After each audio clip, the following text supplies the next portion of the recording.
Hello, everyone. I'm going to walk around a little bit. I prefer not to stand behind that. It's thrilled to be here at Allegiant Stadium. And I want to start off by thanking Las Vegas CVA, MGM, and the Raiders organization. I'd also like to thank Totino's for partnering with us on Media Day. We have over 500 media members here. And I want to thank you, each and every one of you, for your continued support, but most importantly, for your great and fair coverage over the last year. I also want to thank our great media partners, ESPN and Fox, for their partnership. Almost 2 years ago, they bet on the Big 12, and I assured them we would deliver, and we will. EA Sports is also here, and they will give our athletes early access to college football 25. I'd also like to thank Microsoft for being here, and we'll talk a bit about that in a little bit. And lastly, I've got to thank my great staff.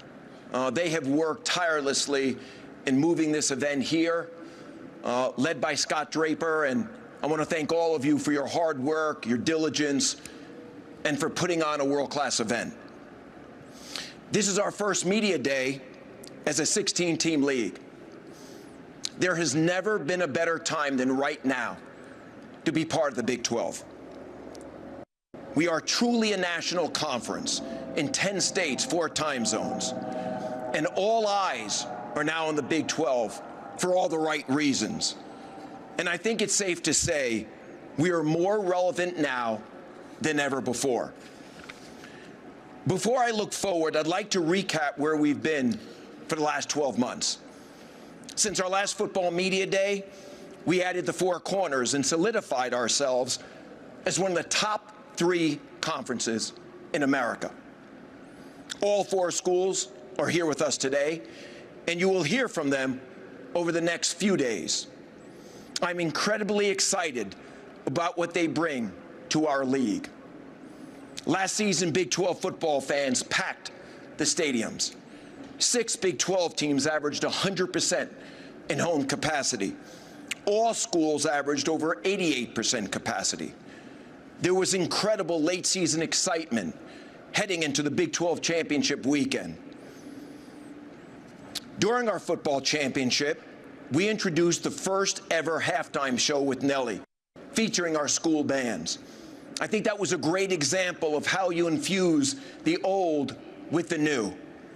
And our ratings peaked at halftime, and we brought in a more casual audience to experience that halftime show. We had a record-tying 9 teams in bowl games, and we had the 2nd best win percentage. We saw success across Olympic sports and basketball too. Men's basketball had a record-high 8 teams in the NCAA tournament. Women's basketball had 7 teams in the tournament, in fact, the most since 2013. 6 NCAA titles were won in sports such as cross country, tennis, and track, to name a few.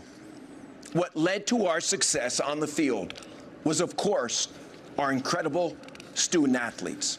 And speaking of our student athletes, I have the privilege today of recognizing this year's Bob Bowlesby Award winners, given to student athletes who competed at the highest levels, both on and off the field, this past year. Our first winner is Bella Folino from BYU women's soccer team. Let's give her a hand, please. Our second winner is David Carr from Iowa State Wrestling. Bell and David exemplify what it means to be a Big 12 student athlete. And on behalf of the Big 12 community, I'd like to congratulate them both. Off the field, 2024 was a success as well. Our sponsorship business grew by 79%. Our ticket business grew 23%. To start the year, we launched a partnership with Allstate, focused on Big 12 women's sports. We celebrated last year's 4 editions with Big 12 homecoming events with a partnership with Sports Illustrated. And we'll do it again this year with our new editions. We launched the first ever student-athlete health and well-being advisory group. We celebrated cultural moments, including a basketball partnership with the Muhammad Ali Estate for Black History Month, supported by ESPN. In addition to moving this year's Media Day to Las Vegas, we doubled down on Kansas City as the site of our basketball championships for years to come, as well as added women's soccer. We continue to plant our flag in Dallas by extending our football championship at AT&T Stadium and Globe Life Stadium for baseball. We launched a PSL program around our men's basketball championship with our partner Legends, and we teamed up with the NFL to launch Big 12 Pro Day. And we will continue to build our partnership with the NFL as we as a conference continue to innovate and grow. When I took this position, I said I wanted to make sure our conference was on the consciousness of current and future student athletes. In an effort to do so, we needed to be more active on social media. We are now the second most followed conference on Twitter and Instagram, and in fact have had over 250,000 follower growth since December of 2022. It was certainly a great year both on and off the field for the Big 12, but I often say I'm happy but not satisfied. People keep asking, what's next? Our newest brand spot answers that. We are. Let's take a look. Everything you thought you knew is brand new. We on the new way. See, when the game changes, so do we. Every day, every play. Always been greater than 12, now standing 16 strong. In every end zone, any time zone. When everyone else keeps asking, what's next? We know we are.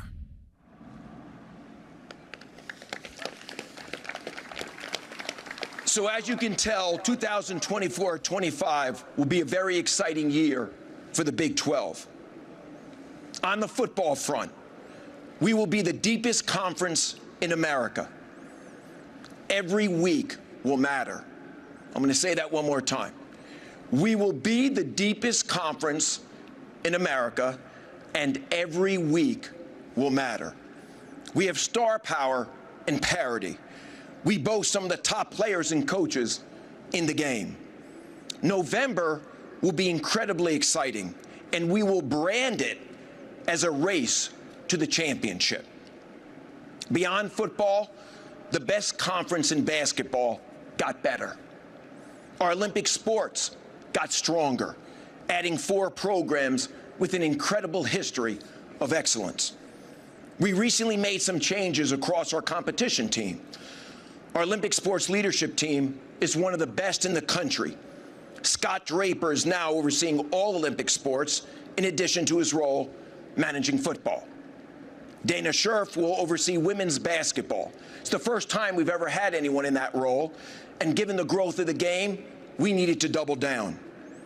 We hired Lisa Peterson from the Pac-12 as our new VP of Olympic sports. Student-athlete support continues to be at the forefront of what we do. We have over 70 current and former student athletes participating in this year's Olympic and Paralympic Games, and I plan on being in Paris to support them all. This year, we'll see Big 12 create new opportunities for our student athletes on and off the field. Last week, we launched the Big 12 Beyond Borders program, a cultural studies and leadership program for our student athletes. We will introduce a new governance group to give a greater voice to student athletes. In fact, we took that idea from the Pac-12. The league will assist schools with student athlete storytelling to help build their brands. We will introduce original student athlete storytelling content this year, named 12 for 12. We will also continue to work with the NCAA to protect our student athletes from the negatives that come with sports betting, especially prop bets. Lastly, I am thrilled to announce the launch of the Big 12 Alumni Council. The Big 12 has produced some incredible talent over the years, both on and off the field. This council will provide a former student-athlete perspective for the league as we continue to grow. And we will officially announce all the members of the council tomorrow. Clark Williams and I will be chairing this council, and we are thrilled to do so. As I think about our commercial business, our top priority is growth and creating value for our member institutions. I often refer to our league as a mature startup. This means our brand can be younger, more progressive, and innovative compared to some of our peers. Our value creation must be done in a strategic way, and that value creation starts with ESPN and Fox. We are taking an innovative approach, exploring new TV windows, and giving fans more access to our programming. As we build our brand, we will continue to build our business. We will not stumble into this new era following settlement. In fact, we will be aggressive and very proactive. We will push at the NCAA level. In fact, I love what they recently did with on-field logos. I've been very vocal with the NCAA to push for making commercial patches permissible for officials' uniforms, similar to what the NBA has done. I've spoken to our football officials, and they are in favor of it, and I'm optimistic this will happen soon. From a conference perspective, we are exploring all options. 2 years later, I guess you could say, we're still open for business. Naming rights is one, private equity is another. We are looking to expand our PSL program into our football championship game for 2025. We will be infusing more LED signage across our marquee championship events, creating new visible signage and revenue streams for our member institutions. Today, I'd like to announce officially that we are partnering with Microsoft for tablets on the field and in the coaching booth for the upcoming football season. We continue to explore Mexico for the Big 12. We are currently looking into pivoting Big 12 Mexico towards women's soccer or baseball for our official launch. As we continue to enhance our commercial portfolio and our narrative, this morning we launched a conference-branded channel through our new partnership with TuneIn Radio, and I want to thank the executives that are here today from TuneIn. Our football coverage will be greater than ever before, thanks to this new partnership with TuneIn Radio. Additionally, we anticipate announcing a fast channel platform in the near future to also enhance and broaden our narrative. Both give us an opportunity to extend our reach. Obviously, I'm very passionate about where we've been and where we're going. But I'd be remiss if I didn't touch base on the current state of affairs in our industry. We are going through change, but I would rather call it a necessary reset. In 10 years, I think we look back at this period as a positive moment in collegiate athletics history. I live my life by the value equation. Those that create value deserve to be rewarded. I speak for many when I say enhanced student-athlete benefits are a good thing, and that's what the recently announced settlement will provide. I've spent a lot of time with our P4 peers and Charlie Baker developing our path forward. It's been a cooperative effort, and I want to thank them for their partnership. There still is a lot of work to be done. We will work to get clarity on things like Title IX, roster limits, and enforcements. Settlement will require continued conversations on the Hill so we can codify the settlement agreement and gain clarity on student-athlete employment. I've had a lot of conversations with student-athletes about what their desired goals are, and certainly enhanced benefits are at the top of the list, which we are addressing. As we enter this new chapter, I can assure you, Big 12 schools will compete at the highest levels, and they will continue to invest. We've been preparing for this moment for a long time, and as commissioner, I will continue to create value for our members in order for them to be as competitive as possible. This is no time to press pause. We must continue to be bold and aggressive as an industry.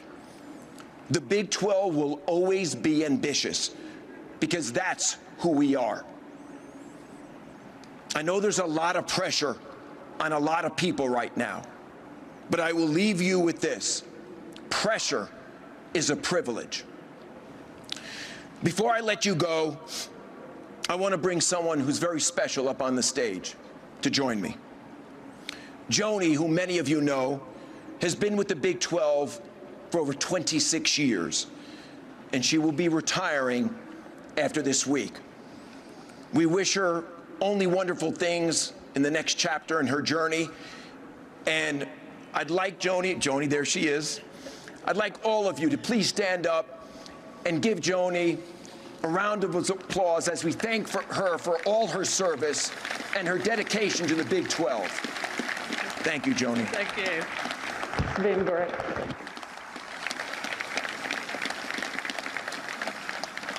Thank you very much, everyone. With that, the floor is now open for questions. To ask a question, please raise your hand, wait for the mic holder to come to you, and stand.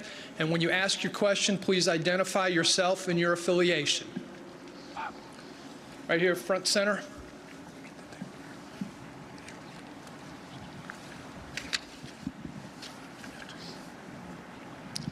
Commissioner Yormark, thank you for your comments. Your last comment triggered a thought as we move into this new era of paid college athletes.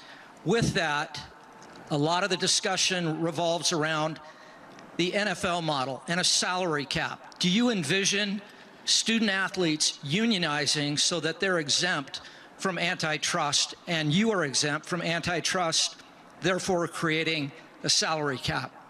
Okay, it's a great question. What is your name again? Kevin Turner, Sun Devil Radio Network. Okay, great. Thank you for the question. We have not discussed a salary cap.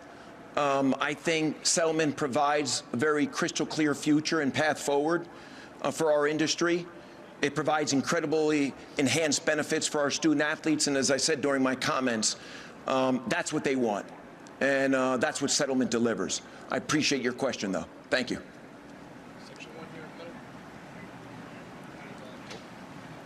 Hello? Oh, there we go. Yep. Tyler Budge, CF Budge. 14. Tyler, nice to see you today. Thank you. 14-team playoff has been something that's been talked about a lot as it was agreed to start in 2026, and it was surfaced in this offseason that the SEC and Big Ten are talking about making those two first-round buys exclusive to the SEC and Big Ten. What are your thoughts on that sort of proposed model, and what would be your hopes to happen going forward? Well, listen, you know, we've got Richard Clark here today, the new executive director of CFP, so feel free to ask him any questions. From my perspective, we're just getting into this new format of 12 schools, and we've got to see how that works. And we're very excited about what that new format looks like. Obviously, the Big 12 will be represented by one team at least, possibly more, probably more, and we'll have to see how it unfolds. But from my perspective, anything beyond this year is just speculation. Let's get this year right. We're all blessed to have games on campus in that first round. I'm looking forward to it, and we'll see where it takes us moving forward. But thank you for your question. Section 3 on the end. Barry Trammell, Tulsa World. Barry, how are you? I'm doing good. I'm doing good. Good. Connected to the previous question, two conferences have sort of flexed their muscles and made a lot of not decisions, but clues that they're really trying a power play. What is the Big 12 doing in response to that? Barry, I wake up every morning, I think about one thing, the Big 12 being the best version of itself. Everything else doesn't really matter, and if we take care of business, we're going to be just fine. And I'm a firm believer in that. As I said earlier, we're more relevant now than we've ever been. We're a national conference. We've got 16 great brands. We're going to be the deepest football conference in America. We'll be well represented in the CFP. Everything else is just speculation. I'm really, really focused on just making sure the Big 12 is the best version of itself. And not only have we had a great 24 months, but we continue to get better. But thank you for your question. Here, center up front. Kenneth Berry, Touchdowns and Tangents Media. Kenneth, how are you today? Excellent. Thank you, Commissioner. Are you enjoying being in Vegas? Always. It's way too hot, though. Yeah, I would agree. In regards to the way you've managed to capitalize off, let's be honest, the choices that the Pac-12 made and didn't make, how are you working on becoming a bigger power figure in the West Coast now that, that conference is essentially gone? And have you worked with the WWE in regards to their NIL program? Because they've had like the Cavalier twins, and they've worked with TCU and other people in regards to that. So we've got a great relationship with WWE, and excited to continue to expand that. As it relates to the West Coast, I mean, this is a great example. It's indicative of our appetite to move a little west with some of our tentpole events. Being in Vegas is critically important to us. Even before last year's realignment, I said that we had to be in Vegas and a little bit more west. I mean, this is the entertainment and sports capital of the world right now. So being here is critically important for our brand and our business. And we'll continue to explore opportunities to take some of our tentpole events, our champion events, more to the West Coast if the opportunity presents itself and if it makes sense. Thank you for your question. Back center. Henry Greenstein, Lawrence Journal World. With the permissive cap for revenue sharing that's being laid out in the House settlement, some schools, including the Big 12, have already said they'll revenue share at the maximum possible level. My question is, how quickly will Big 12 schools need to get to that maximum for the conference to be as competitive as possible? Well, I'm going to leave it up to the schools to dictate that pace. But I can tell you that, as I said in my opening comments, we as a conference, which means our 16-member institutions, are going to continue to compete at the highest levels, and will continue to invest in the areas that we need to in order to do so. Very confident about how we're going to spend and invest over the coming years, but obviously to the pace at which it moves, I'll leave that up to the schools. Section 2 right here in the middle. Hey, Sean Gerarger from CBS Sports. How you doing? Nice to see you. Good to see you, too. So you mentioned private equity as part of your opening statement. So I'm curious, one, what does a model look like in college sports that makes sense? And two, how does the Big 12 kind of work with private equity in a way that doesn't create major long-term liabilities, especially? I'm not going to get into too much of a conversation on private equity, but as I said earlier, we're exploring all options. I do believe that given where we are, the industry, having a capital resource as a partner makes a ton of sense. That's really how you conduct good business. I really believe that.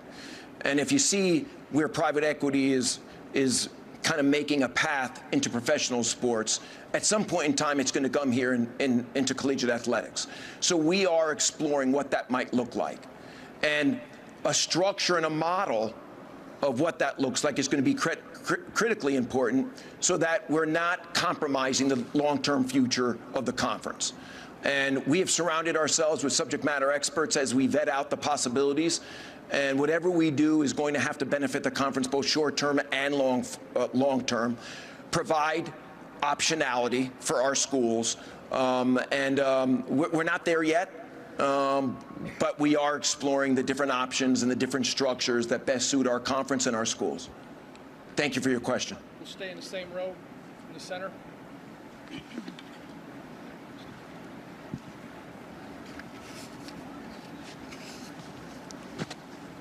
Good morning, Commissioner. How are you? How you doing today? All right, just fine. Good. Jerry Lee Woodley Jr., the College Sports Report. When you took over the conference, you mentioned day one building partnerships. Are the partnerships moving at a pace that you are happy with, or are they not moving fast enough? You're talking about just generally? Yes. Listen, we're moving at a great speed. When I got here, people warned me prematurely that things in collegiate athletics they don't move that fast. I can assure you, working with our ADs and our board, at least in the Big 12, that hasn't been the case.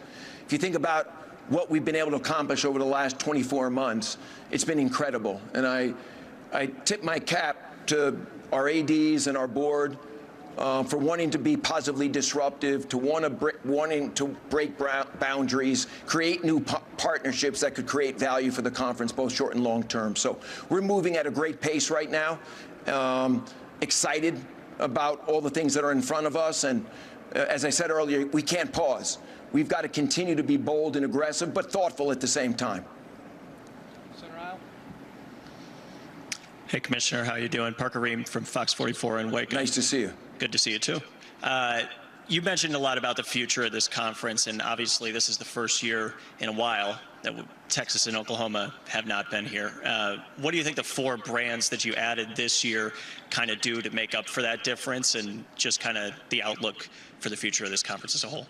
I've been saying it for a year now, but you know, the Four Corners was the A scenario for us when we thought about realignment. Big brands, great markets, engaged fan bases, both academic excellence and athletic excellence. And as I said earlier, we got deeper and better in football, we got deeper and better in basketball, and we got deeper and better in Olympic sports. So it's been a win for this conference. And I'm thrilled and excited on August 2 to officially welcome the Four Corners. Oh, as I said, they're here today, obviously. And I think we're in for something pretty special as a conference. I really do. Thank you for your question. Section 3 there in the middle. Here? Right there. Bryce Cherry, Waco Trib. Bryce, how are you Commissioner, you talked about bringing some of the tentpole events out west, and you talked about going to Mexico for soccer and that kind of thing. So my question is, do geography and convenience still matter in terms of travel budgets and that kind of thing? No, convenience matters. It certainly does. And that goes into the consideration set as we're exploring different options. As I said earlier, it's got to make sense for membership. I think coming to Vegas for this event was critically important. Unfortunately, there was a scheduling conflict at AT&T. And we wanted to provide a great experience, not only for the media, but our student athletes. And I can assure you, I've been stopped at least a dozen times this morning by student athletes saying, thank you for getting me to Vegas. And in many respects, it's their first time here. So that's part of the puzzle also. That's part of what we have to deliver, a great cultural experience for our student athletes. And we're doing that here during Media Day. And we'll be very thoughtful about the future and making sure that we're not inconveniencing people. But there's a benefit to doing different things. And we have to embrace change. But thank you for your question. Outer aisle on the end. Hi. Over here, Todd Lebo, Sports Radio 810, Kansas City. Hey, Todd. How you doing? Good. So you made the point that you felt the Big 12 was the deepest football conference in America. You made the point twice. I'm sure that'll make some waves in the SEC country. I wonder if you could just maybe get a little deeper into why you feel this league is the deepest football league in America this year. Well, I think there's a lot of parity. We've got 16 great coaches. We've got a lot of star power. You know, when you think about the quarterbacks, you think about the running backs. Many of our programs have been building over the last couple of years. So I think it's only natural and appropriate for us to think that way right now. We were a very deep conference last year, but we got deeper, now with the Four Corner schools. So I'm expecting great things from our schools this year. I think last year we underperformed a little bit, candidly. I don't expect that to be the case this year. Every week will matter, and as I said earlier, November, we will brand the month as a race to a championship, because I think it's going to be really tight this year, and it will take until towards the end of the season for us to determine who will show up at AT&T Stadium for that championship game. Thank you for your question.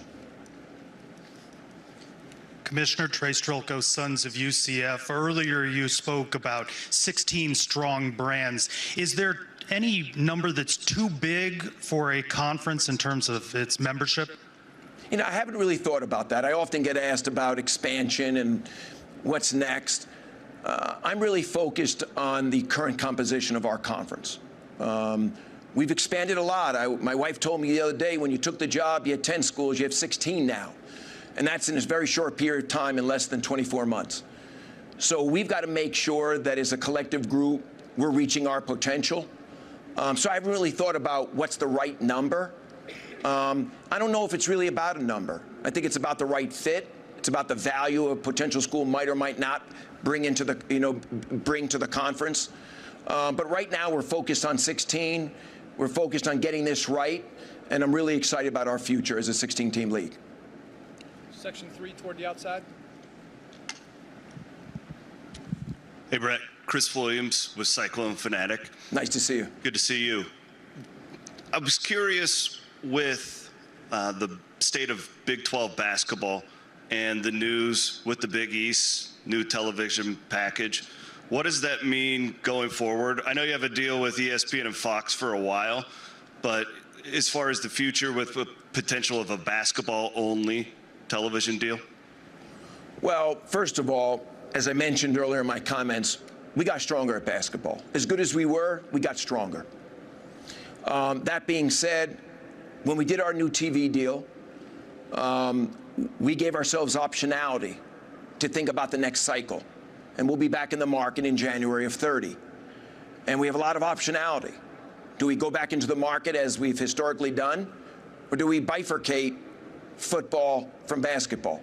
Only time will tell. But I'm bullish on the whole deal. I'm bullish on football, I'm bullish on basketball, I'm bullish on Olympic sports. And everything we do now sets the tone for that moment in January of 30. And with the help of ESPN and Fox, they will grow our brands, and they will grow our narrative and best position ourselves for that moment. Thank you for your question. Section 3 in the middle.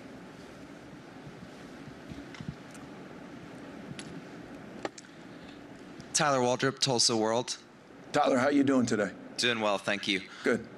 You mentioned you expect we'll look back in 10 years at this period of change as a positive one for college athletics. Do you have a sense of how long the college athletics scene might be in this fluctuation? And do you have certain priorities, certain questions you would like to be answered, whether that's Title IX or other issues that are maybe priorities for you? I know there's a lot of questions right now. Well, I mean, as I mentioned earlier, Title IX, what enforcement looks like, roster limits, those are all things that we're vetting out, myself and my Power 4 commissioner colleagues. So there's a lot of work to be done. I don't have a crystal ball, but I do think settlement provide a lot of clarity going forward. And we needed clarity. And we needed to understand what the path forward was going to look like, and I think we have that now. That being said, there's still a lot to work out and crystallize, but I'm excited about the future.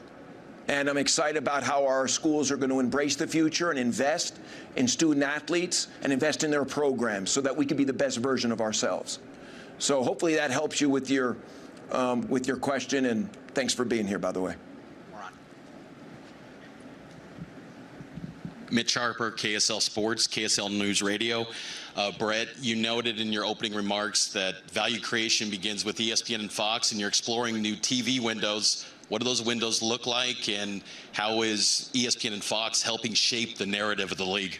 Listen, all I can say on that is that Saturdays, there's a lot going on Saturdays, as we all know, a lot of competition. So the question is, are there new TV windows we can explore where we can highlight, elevate, and amplify our football programs maybe a little differently? And we're exploring that.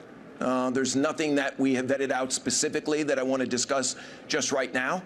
We're working at it, and we'll see where it takes us. But we've got to kick the tires and figure out other windows that make sense and provide great engagement for our fans and great exposure for our programs. And it's incumbent upon me to explore it, which I'm doing. All right, 3/4 of the way back in the center. Morning, Brett. Willie Ramirez with the Associated Press. Where's Willie? Okay. Willie, where are you? Oh, there you are, Willie. Nice to see you. You mentioned Las Vegas a couple of times in your comments, and I'm just curious. The current Las Vegas Bowl status is now with the SEC and Big Ten. The Pac-12 was previously affiliated with it. Utah is just named to the 2027 Vegas Kickoff Classic. The committee that puts those two games on has done a phenomenal job since it's grown and continued to progress now here at Allegiant.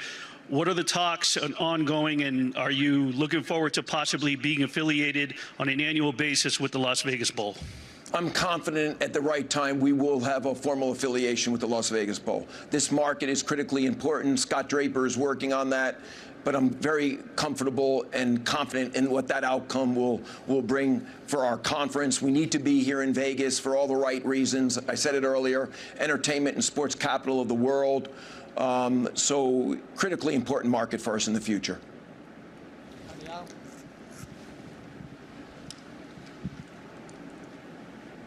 Federico Moreno, KU Student Radio. How's it going, Commissioner? Nice to see you. Nice to see you too. So these initiatives that you've taken to grow the brand internationally outside of the United States have been something historic. But what can you encourage the schools to do individually to help grow themselves outside of the United States as well? Well, I mean, listen, we're working on that all the time. As I've said before, Mexico and Mexico City specifically are very important for us. And we as a conference realize the benefit that having a presence there makes and why it makes sense. And we're going to lean in probably to launch that platform with women's soccer and/or baseball. Ireland, as you know, there was an announcement where 2 of our schools are going to be playing there next August. So we get some exposure in that part of the world. And who knows what comes after that. But I do think we want to glamorize and elevate and amplify our brand both domestically and internationally for all the right reasons. Not only just for student-athlete recruitment, but just enrollment for our member institutions. Critically important for us. All right, about 3/4 of the way in the back. Hi, Brett. Alex Blackburn, College Football Dogs. You mentioned the focus on the 16 teams here that are here now. How important is the cohesion among those ADs and the unity to the overall future of the conference? I think it's critically important. We have a like-minded group, which I think is paramount. And our ADs like each other. They compete, but they like each other, which is perfectly fine. You can compete and lean on your colleagues for advice and guidance. And I see that from my perspective. There's great rapport amongst our ADs. It's a great fit. I'm blessed to be working with each and every one of them. I think continuity makes a lot of sense amongst the ADs. And I'm hoping that presents itself over the short and long term. But we got a great group of ADs, and they're working hard to build the Big 12, our brand, our business, and I'm excited to be working with each and every one of them. Right up front here in the middle. Hi, James Technianti, White Right Sun. Commissioner, you talked about having a pro day with the NFL, a conference-wide pro day. Have you given any thought to having a type of a combine for potential high school recruits for Big 12 schools, kind of highlight the conference and also give some exposure to high school athletes, particularly football players? I haven't addressed the high school combine or anything like that, and I would defer to my head of football, Scott Draper, on that. I will say that we had a wonderful experience at Big 12 Pro Day in the partnership with the NFL. It was something that we had thought about for quite some time, and it finally came to fruition. It was a great experience, for those student athletes, and we will be doing it again this year as well with the NFL. So we're excited about that. Okay, we've got time for 2 more questions. We'll go here, and then we'll go over there in the middle. Hey, Commissioner. Nick Hamilton, Nightcast How Media. are you? How are you?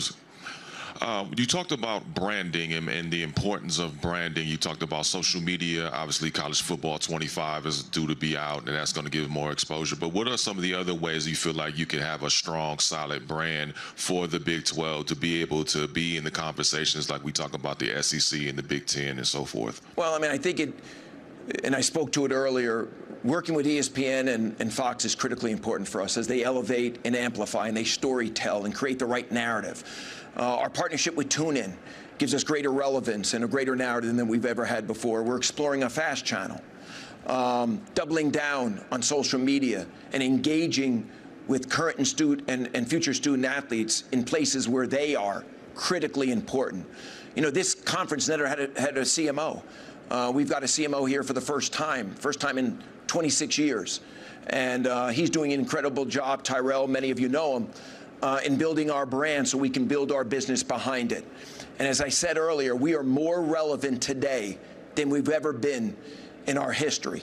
And a lot of that is because we're building our brand. Thank you for your question. All right, last question. Hi, yes, Richard Obey, Playmakers KU. So in your opening remarks, you mentioned the fusion of old and new, and you haven't really spoken about that in any of these questions. So what does that look like, and how are you going to continue to fuse the old generations and the new generations coming forward? Well, I think we've done a lot of that so far in our first 24 months. If you think about how we're using music to tell our story and how we've infused that and contemporized our championship events and did a halftime show, obviously a great example of, you know, taking a little bit of the old and having that marry with the new. I mean, people were concerned what were going to happen to the school bands if we did a halftime show, and we found a performer, Nelly, one of the best there is, that wanted to choreograph that halftime with our student bands, and it made for a wonderful experience for them. And you'll see us do more and more of that moving forward. But I think it's a balancing act. You know, we can't do away with the legacy and the heritage of where we've come from, but we have to modernize, we have to contemporize, and I think there's a way to stitch the two together. And we've shown how that can be done successfully, and we'll continue to do that moving forward. Thank you for your question. That concludes the Commissioner's kickoff address. Our first coach will take the stage at 11 a.m., Sonny Dykes, TCU. Thank you, everybody.